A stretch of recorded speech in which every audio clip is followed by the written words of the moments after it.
Ceci est un livre audio autogénéré par Google. Au petit Mathéo. Avant-propos. C'est la faiblesse de l'homme qui le rend sociable. Ce sont nos misères communes qui portent nos cœurs à l'humanité, nous ne lui devrions rien si nous n'étions pas hommes. Tout attachement est un signe d'insuffisance. Si chacun de nous n'avait nul besoin des autres, il ne songerait guère à s'unir à eux. Ainsi de notre infirmité même naît notre frêle bonheur. Un être vraiment heureux est un être solitaire. Dieu seul jouit d'un bonheur absolu. Jean-Jacques Rousseau. Avec ces derniers mots de l'Exergue, Rousseau touche peut-être à l'essence du narcissisme et des narcissismes, l'ancien substrat qui permet à tant de manifestations différentes, voire opposées, de fraterniser sous le nom de la fleur des métamorphoses, aimable et séduisante métaphore d'une âme enfantine, mélange de soif d'attention et d'inaccessibilité, d'illusion de toute puissance et de faiblesse, de quête du secours d'autrui et de fière autonomie. Dieu seul ne connaît pas le manque et la souffrance, il n'a pas de besoin, et faute de besoin et de désir, pas d'objet, et pas de dépendance de l'objet. Dieu n'a pas besoin du monde, dixit Aristote. La divine autosuffisance, l'indépendance absolue et la mise à l'écart de l'autre, voilà le fantasme secret de l'enfant narcisse. Dans sa suspicion à l'endroit de tout ce qui n'est pas lui, dans sa crainte d'être mangé par les autres, dans son besoin outré de se préférer toujours, de préserver son être pur de tout assujettissement, Narcisse acquiert la liberté divine et facile de Monsieur Test, liberté étrange et triste qu'il consent à voir restreinte dans l'enceinte infime de la citadelle intérieure, à l'abri des assauts de la vie. Enfermé dans la coque d'une noisette et se tenant pour le roi d'un espace sans limite, dirait Hamlet. Il jouit alors de la solitude parfaite et énéantifiante du solitaire. Le rien s'ajuste au seul. Tout attachement est un signe d'insuffisance, affirme Rousseau. Ce n'est pas son âme, un principe spirituel qui peut rendre l'homme réceptif, attentif à l'autre, mais bien l'infirmité de son être sensible. Pourtant l'enfant narcisse ignore sa vulnérabilité et sa finitude. Il abhorre la contrainte, sa toute-puissance enfouie l'autorise à effacer les rudesses de la réalité et sa dette à l'égard du secours d'autrui, fort du sentiment de fusion avec son premier objet d'amour à nul autre pareil, ou d'investissement mégalomane qui tiennent pour superflu la voix des autres. Mégalomanie qui se pare de travestissements insoupçonnables, belle sociabilité, formations idéales, effacement de soi. Le narcissisme est l'histoire infinie des avatars de la fantaisie de grandeur d'un petit moi, ce noyau très humain qui ne saurait jamais grandir. Empêcheur de rencontres, il est l'entrave à la relation, l'obstacle au lien vivant et à l'intimité féconde. Un homme qui s'aimait soi-même sans avoir de rivaux. Un seul verre suffit à La Fontaine pour condenser l'outrance narcissique, à l'usage du psychanalyste. Néanmoins Narcisse, support et révélateur de l'Oedipe, de l'obscur souhait de la complétude incestueuse qui sculpte la psyché l'incitant à avancer, à chercher afin de combler un manque, recouvre Eros, son frère spirituel, un presque jumeau, un presque double. Narcisse se leurre, l'enfant ingrat et crédule veut embrasser son image, il en meurt. Il ne sait pas aimer mais tout en s'égarant, il tente de sortir de soi, tend ses bras vers l'amour. Chaque récit de ce recueil, où vie et psychanalyse sont intimement tressés, narre le refus et l'appétit de l'autre souvent entrelacés.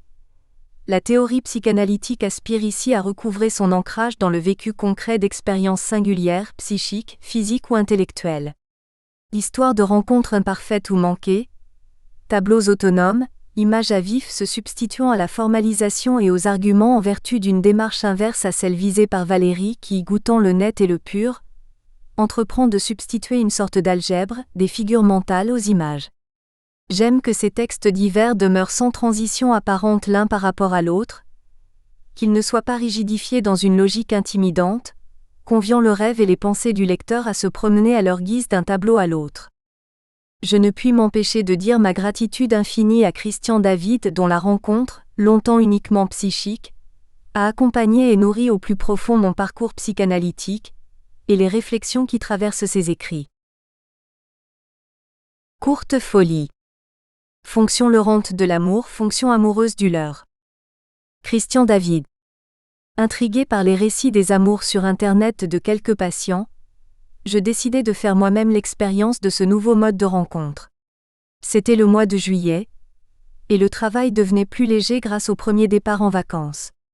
Il nous arrive à ces moments-là de profiter de l'atmosphère propre à certaines périodes d'attente, brèche dans le temps structuré, plage intermédiaire où nous sommes restitués à nous-mêmes, où les liens tendus qui nous attachent à la réalité peuvent devenir plus lâches en faisant une petite place à l'inattendu, au bouleversement fécond. Pour m'inscrire sur le site, je dus choisir un pseudonyme, une sorte d'identité virtuelle cachant l'identité réelle. Je jugeais bon de le puiser dans la littérature, histoire de signifier quelques exigences aux internautes, et je m'exposais ainsi paré dans la vitrine de ce bizarre marché amoureux, prête à jouer le jeu presque sérieusement. Je fus sollicité, j'acceptai quelques rencontres autour d'un verre, je fis la connaissance de messieurs bien gentils, mariés ou non, désireux de se caser, de se recaser, de trouver la compagne d'une vie, la maîtresse d'un jour. Au bout de quelques semaines, l'ennui de la répétition commençant à poindre, je songeais qu'il était temps de quitter les lieux. Mon propre départ en vacances approchait, et je ne portais plus que quelques regards distraits sur le net. Je partis sans me soucier d'effacer ma fiche, pas le temps. Ou alors, un petit message qui méritait de l'attention, resté en suspens dans le site ainsi que dans les plis de mon esprit, avait saboté le geste définitif. Il venait de quelqu'un doté d'un sympathique pseudonyme littéraire. Le mien, évocateur des tragiques du grand siècle, avait dû l'attirer. Il avait été le seul à me citer d'emblée le vers célèbre d'où je l'avais tiré. Ce qui m'avait enchanté. À mon retour, je retrouvai donc mon site de rencontre, ainsi que ma décision d'en finir avec ce piège à rêveurs désœuvrés. Le repos avait régénéré les énergies, l'heure était au projet et à l'efficacité. Le mois d'août roulait vers sa fin, et l'on baignait dans l'atmosphère paisible d'une tiède fin d'été. Cet intervalle d'été mourant qui poussait à retarder la rentrée, et favoriser les occupations au ralenti, m'invita à me promener encore paresseusement sur le net. J'avais complètement oublié le fantôme littéraire que j'avais juste croisé avant mon départ, mais le pseudonyme sympathique était toujours là, et me surprit dès que je remis le nez sur la page du fameux site. Une petite conversation s'engagea, hésitante au départ. Italienne. Quel bonheur, l'Italie et moi, nous ne faisons qu'un. Philosophe. Mais j'ai fait des études de philo. Puis le travail. Le ton vif du discours et la qualité de l'écriture rendaient la rencontre prometteuse. Je considérais plus attentivement le profil du personnage. Il se disait enseignant.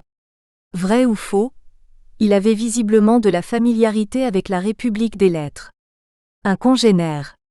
Son annonce était brève, bien conçue, très bien rédigée. D'un coup, je me rendis compte que ces mots essentiels pouvaient receler quelque chose de précis et d'important pour moi. La curiosité et l'attention montèrent alors rapidement, et avec elles l'implication. Là, je vais partir pour le week-end et je n'aurai pas mon portable, je vous écrirai dès mon retour.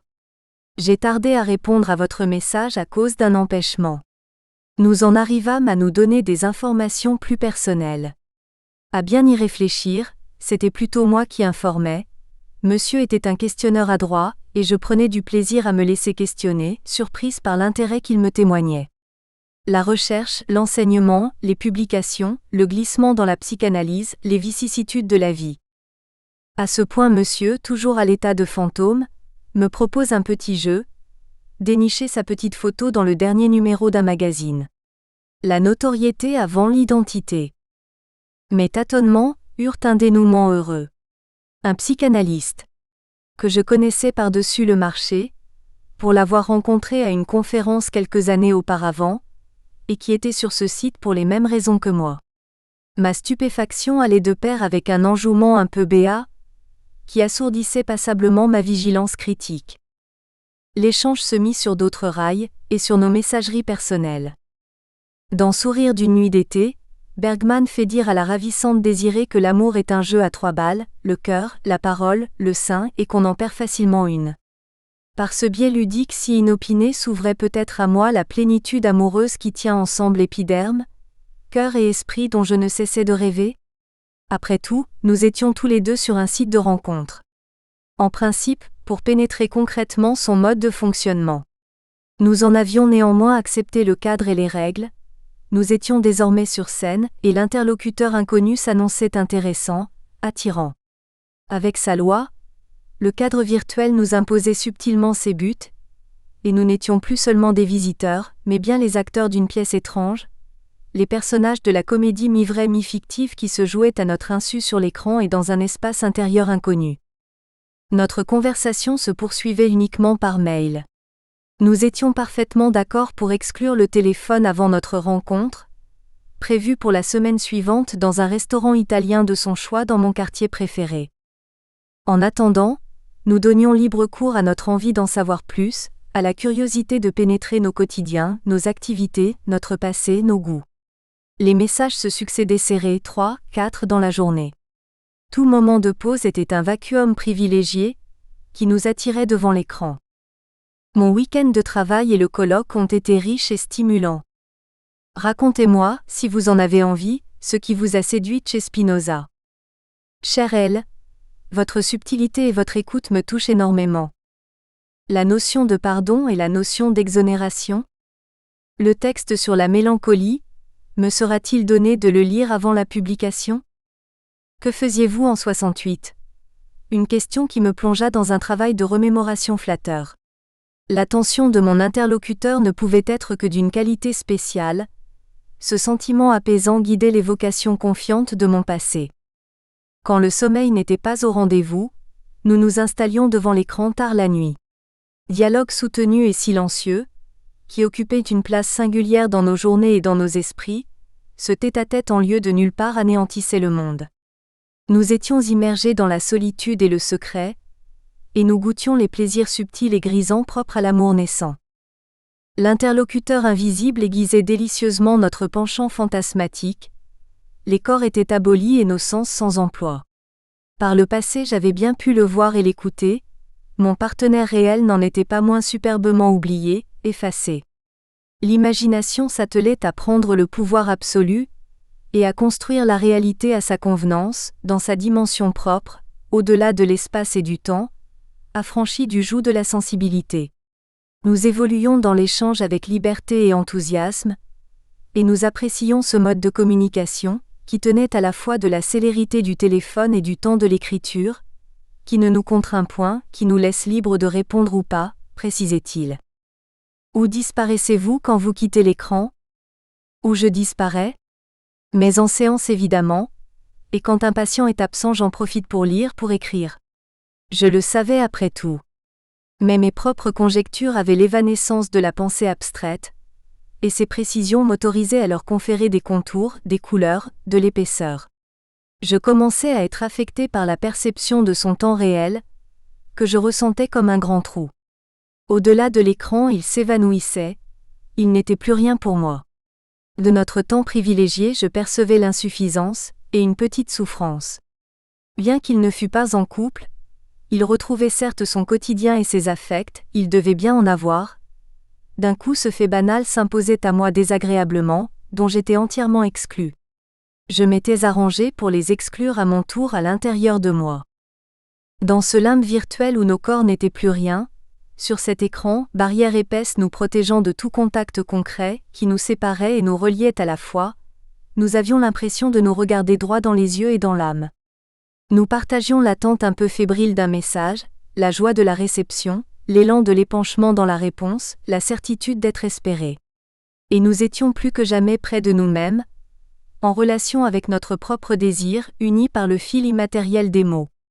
Nous savourions les délices de ce lieu nébuleux nous permettant de nous adonner sans crainte à nos hallucinations, au pouvoir du plaisir.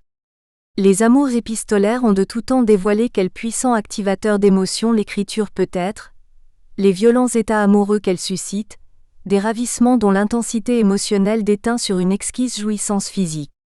Mais entre une lettre et l'attente de la réponse s'insinue le temps, et la réalité recouvre ses droits. La rapidité de l'échange sur le net abolit bien autrement la réalité. Au moyen des mots, les yeux du désir dissolvaient l'écran et évoquaient la présence. Alors que dans le monde réel la multitude des goûts énerve la force des sentiments, à la faveur de la solitude et du silence, notre objet imaginaire grandissait, se gravait dans notre sensibilité de manière vigoureuse, charnelle.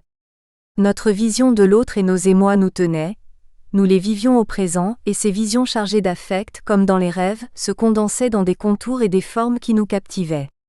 Je me détachais de l'être que le désir matérialisait devant l'écran et en moi, avec la même déception émerveillée que nous éprouvons quand le réveil désagrège les visions limpides d'un songe saisissant. Grâce à l'écran, nous vivions ensemble un rêve de partage. Ensemble, le mot est probablement abusif, il prolonge jusqu'à aujourd'hui l'illusion de jadis. Après tout, l'effervescence émotionnelle qui me berçait alors était-elle aussi la sienne ? Nous faisions vivre nos journées en relatant certains menus détails de notre quotidien, et nous passions de la surprise à l'étonnement en découvrant combien de goûts et d'habitudes nous avions en commun. Les Enfants du Paradis et Le Guépard, des films cultes, occasionnèrent maints commentaires. Il appréciait particulièrement les scénarios d'auteur, moi l'évocation des émotions dont les réalisateurs, grâce aux images, avaient été capables. Je perçus cette disparité comme signifiante et contrariante, et sentis le besoin de la pointer dans ma réponse. Et puis Mozart ou Bach. Nous adorions tous deux les pommes de terre et les aubergines. Excepté pour Spinoza, nos préférences philosophiques divergeaient. Il disait apprécier les Lumières et Voltaire, Hegel, Heidegger. Moi, les Lumières, Rousseau et Kant, je n'affectionnais pas spécialement l'idéalisme allemand et ses rejetons contemporains. Finalement, un peu de désaccord à propos des philosophes, fut son commentaire enjoué. Quant à moi, le désaccord me laissa rêveuse. Il eut droit à une petite scène de jalousie, quand il me déclara malicieusement que Claudia Cardinal le faisait délirer. J'en fus piqué, pire. J'essuyai le propos comme une fausse note, une intrusion, dans le duo harmonieux que nous vivions, ce qui ne manqua pas de percer dans l'ironie de ma réponse trompeusement facétieuse. Quelle vivacité dans la colère. Et de là, à ne pas m'embrasser. Mais je vous embrasse, moi. Je fondais d'aise. La journée a été intéressante et gaie, en grande partie grâce à vous. Heureuse d'avoir contribué à embellir votre journée. En ce qui me concerne, je vis des journées bizarres, cloîtrées chez moi sans rien faire de vraiment satisfaisant, engagée dans ce dialogue intense et irréel. J'avais dû garder le lit à cause d'une attaque de colite, et le monde ne s'en était trouvé que mieux oublié. Le silence et le vide qui suivaient l'écriture ou la lecture d'un message me devinrent sensibles. En dépit de la fascination de ce dialogue, l'appel du concret s'imposait, s'insinuait dans la plénitude de l'imaginaire, suscitait des scénarios inédits et prometteurs, des espérances indéfinies. L'évocation du moment fatidique de la rencontre était de plus en plus présente dans la conversation, et le sentiment d'attente devenait protagoniste, en distillant de nouvelles délices. Toute information pratique concernant notre rendez-vous était transmise et reçue avec empressement, précision, ferveur. Vint le jour de notre sortie, et nos échanges furent particulièrement denses dès le matin, la promesse de la rencontre du soir échauffait chaque mot. J'ai plusieurs choses à faire mais la concentration me fait défaut. Mes entrailles ne sont pas encore parfaites, j'ai encore une petite mine un peu palote. Il faudra qu'elle disparaisse. Je m'y appliquerai de mon mieux. Je pense à Ariane qui se prépare pour son Seigneur, et à mesure que le moment fatidique se fait plus proche, les heures se dilatent. Mais vous, avec votre mauvaise nuit et une journée de consultation. Nous espérons que vous avez apprécié cet aperçu. Pour continuer à écouter ce livre audio sur Google Play Livres, utilisez le lien dans la description de la vidéo.